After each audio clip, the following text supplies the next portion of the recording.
All right, guys. So we got a predecessor report, 2024, a look ahead. Know I'm a little behind on this, but I worked last night. I'm super tired to record after I got work, or after I got done work. So here we are. I still wanted to get it out there, get it on the channel.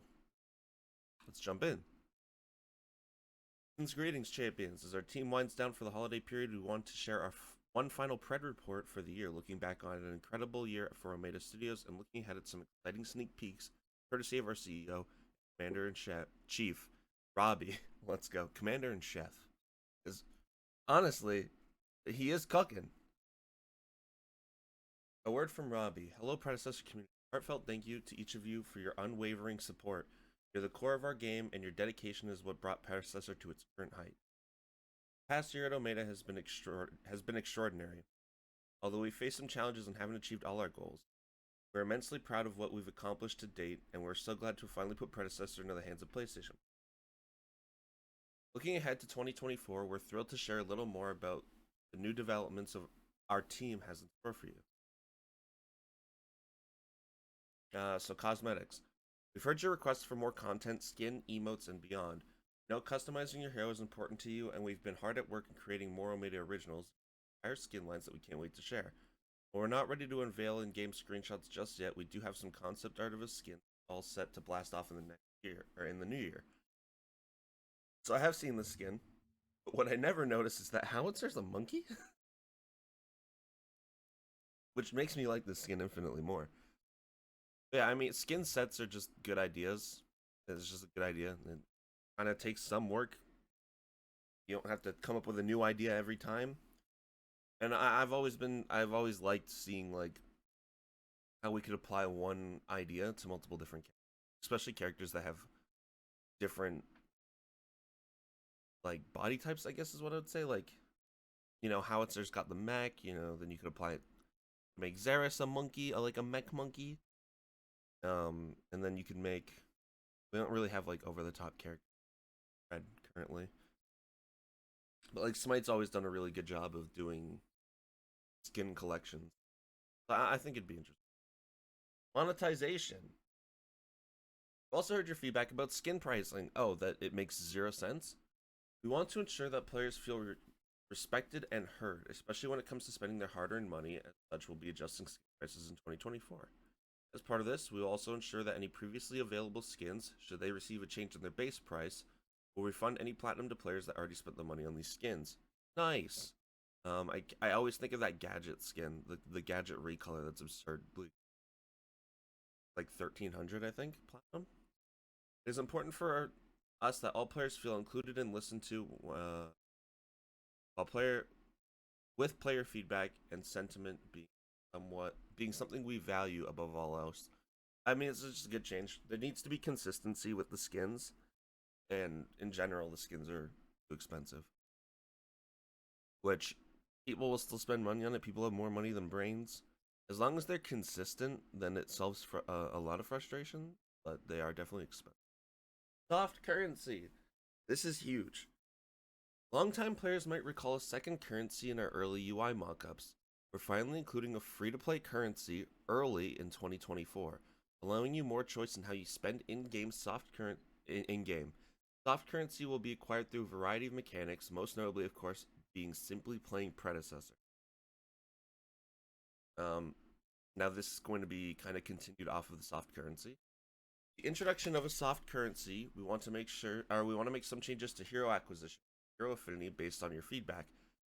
We see early access as a time to experiment, iterate, and overhaul if necessary, and we're not afraid to make drastic changes if we feel it's more healthy for the overall game. To that extent, we'll be changing how hero acquisition works. Once soft currency lands, you'll be able to purchase a hero outright using the new currency. That means no more wasted experience, and overall, it means more player choice. Our goal behind the original hero acquisition system was to increase player engagement before our patch launches, a time where almost all games see a general decline in engagement. Our belief was that if we could give players something meaningful to grind ahead of time, come patch day, they'd be instantly rewarded with access to a new hero, increasing player engagement. While we did see an increase in engagement, we also found that overall the system bred frustration in the community with the lack of player choice. Additionally, We have also decided to remove the idea of tokens and allow players to simply use their new soft currency outright to purchase premium hero affinities. You will still be able to purchase both heroes and affinities with platinum, but soon you will also have the option to use a soft currency. So, what this is to me is, if you played Smite, favor.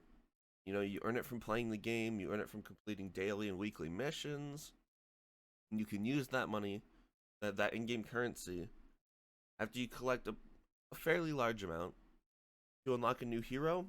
Or in Smite, you have affinity skins. You get 3 affinity skins: gold, legendary, and diamond. And you also use favor to unlock them. Now, you do have to play a lot to unlock a new character or to unlock an affinity skin. But when it comes down to like always having missions, and then sometimes they would do like double weekends, it really wasn't that bad. So this is a preferred outcome. I like what they said here, that why they tried the new idea. I understand like trying to bump the player engagement at a time where it would normally be dead. It's just, yeah, it was just not the right way to go about it. Hindsight. So this is good. I'm glad we're dropping the contract system. That's awesome. All right, big one for if you're someone like me, ranked play. We're gearing up to launch an early version of ranked play in the first half of 2024. I'll see it when I believe it. Initially, we'll offer a ranked solo/duo queue for a limited time using this preseason to gather your feedback before the launch of our official ranked season 1. So it probably won't be around for super long, and there might not be rewards, bugs probably expected. But yeah, ranked's coming soon, TM. Item system overhaul. This is a big one. Before rolling out ranked, significant changes are coming to our item and crest systems. We're rethinking these items to better align with our initial goals and to enhance clarity for newcomers. In the new system, we are exploring how to provide more player choice when choosing both passive and active items, as well as the introduction of a 6th passive item slot. We're still in the early stages of this overhaul, but we're moving swiftly to incorporate your feedback as soon as possible. So, the thing we have to note here is they aren't using the term crest, which means crests are probably getting altered pretty hard, which is unfortunate because I do like crests. I think in a game where active items kind of tend to be really important, like which they are in a MOBA, I think crests was my favorite way they've been done. And then now also passive items. So we're getting another passive item, which passive items are all the items that we currently have. They would all be considered passive items, which currently we can only build 5. Now we're getting an extra item slot. The new UI has the room for the extra item slot, so it makes total sense. Very good decision. A lot of items suffer from 5 item slot syndrome, where they're a good 6th item and then you just can't fit them in. I'm super cool with that. It adds a lot of diversity to builds. I hope crests stay. Maybe active items will be. Maybe we'll have 7 item slots in theory, and you can just only buy 1 active item, and it goes in the crest slot. I have no clue. It'll be interesting. Honestly, that might not be a bad way to do it, but you would have to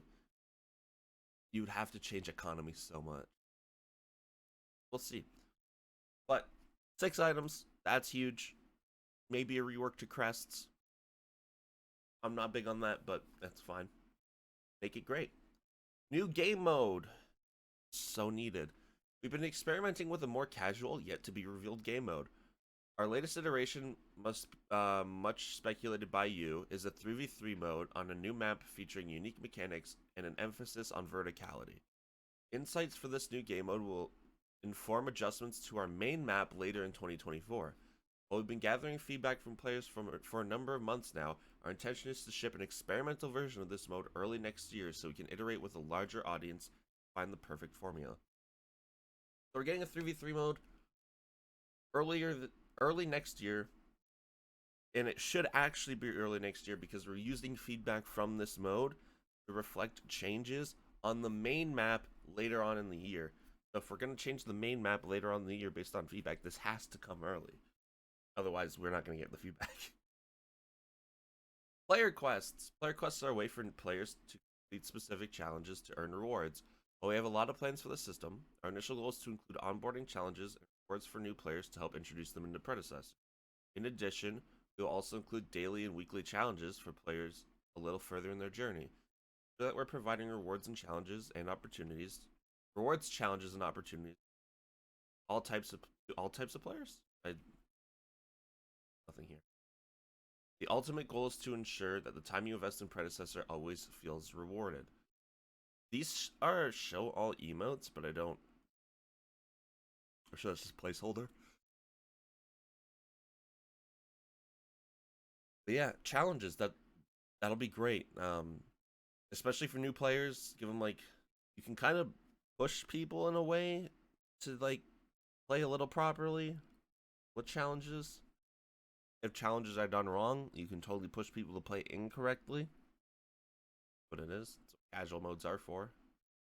So yeah, that's gonna be awesome. You know, if we get even if the reward is just the free currency. But yeah. PlayStation closed beta. I don't care, but I'll read it anyway. Before we go any further, I want to give a massive thank you to everyone in the Predecessor community. The response we've gotten this past year has been incredible to see how passionate you all are about Predecessor. Feels this every single day. PlayStation beta has been extremely well received. We blew through all of our targets for the month in just 2 days. We're excited to see how many players are continuing to engage with Predecessor throughout the beta. We know there's a lot of improvement to make and features to add, custom keybinds, custom item builds, and more, but we can't thank you enough for your support. Oh, mentioning custom item builds, there's open beta. Early next year, we're planning to launch Predecessor into open beta across both PC and console. Our goal between now and then is to incorporate a lot of changes and feedback you have shared, along with introducing a lot of what has been mentioned already in this post. Separately to that, we're also working on the Xbox version. However, there's currently no timeline we can share for this platform as of. So, with that, that means Predecessor's going free to play soon? I'm also wondering if the open beta will go right through into launch, or if open beta will be timed. That's very interesting. Should get a ton of new players, obviously, both across PlayStation and even get some on PC with going free. I know we got a bunch of PC players when it went free on Epic, right? For the week. All right, closing remarks. We're excited to embark on this journey with you in 2024 and can't wait to share more updates soon. Your enthusiasm and feedback are what drive us to continuously improve and innovate. Stay tuned for an incredible year ahead with Predecessor. So yeah, there's still more down here, but I just want to kind of like recap. The soft currency is going to be huge. You know, I assume it's going to be similar to Smite Favor. Hero acquisition and affinity changes, obviously massive. That's a huge banger. Ranked play. Curious to see how they're going to handle it with like the preseason, but still exciting if you're someone like me. It's going to be great for the health of games. Because we're going to take the people who are trying to play competitively away from the people who are trying to play casually. Currently part of the problem, where the community kind of clashes. The Item Sister overhaul, the new game mode, finally a casual mode, huge. This is awesome. I'm super excited. 3v3 mode is also great. I'm curious to know if it will be one lane or two or three. I can see it being what I would like, honestly. 2 lanes, one jungle. You know, 2 lanes with a jungle in the middle. So you have 2 laners and a jungler. I don't know how you'd even like that. Would you do ADCs in a short lane and then like tanks and bruisers in a long lane and then a jungler in mid? You have no magical damage though, which is weird.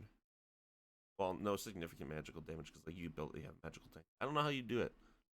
I guess, man, would you just be locked into like Shinbi Countess jungle? Anyway, player quests. It's the least interesting thing, but it's definitely relevant. Oh, also, someone told me about this. There's lobby chat. So lobby chat's probably coming soon.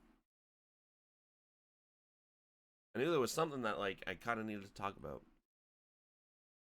So I'm just gonna see if any of this is even relevant. The PlayStation beta now ends on January 29th. So y'all still got another over a month. There's these referrals for the icons. Uh, First things, we hit the top milestones. That means everyone's getting a fantastic new icon to celebrate. Kira Murdoch, that's kind of cute. I like it. Good.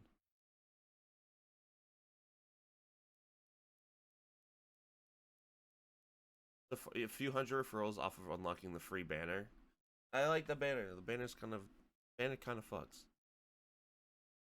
I like that. But beta keys, Winterfest sale. This is all still just like ongoing stuff. And then a new year brings a new hero. With 2024 on the horizon, version 0.14 is slowly coming into heavenly focus. With it comes our first new hero of the new year. Usually we tease a new hero about a week or so before the update, but given our PlayStation pals are only with us for a short time, we want to give them and everyone else something exciting to look forward to. So who might our next hero be? It's your boy! It's Kwang! I'm so happy. That's right, champions. The legendary Blade Master Kwang is joining the fight in version 0.14.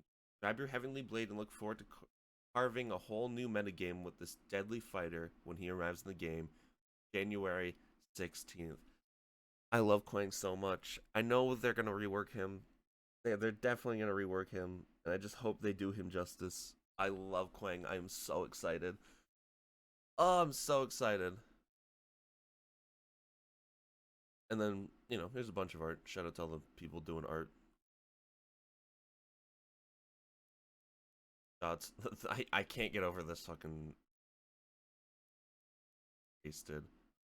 Uh, oh yeah, Empty's doing guides. If you don't follow Empty already, check him out. He's doing some great guides. And with the holiday season truly upon us, many of us here at Omega are officially winding down. Please don't expect any further game updates or news until the new year. Please be patient when submitting support tickets, as it may be a week or so until you get a reply. Some of the team may still be around on Discord, etc., but please be mindful of their free time and try to leave them be to enjoy their holidays. Thanks in advance. But yeah, that's the Pred report. A lot of crazy, crazy news. And thank you all for watching. There'll be videos on screen now. Don't forget to like, comment, subscribe, all that. And that's all for me. Bears out. Peace.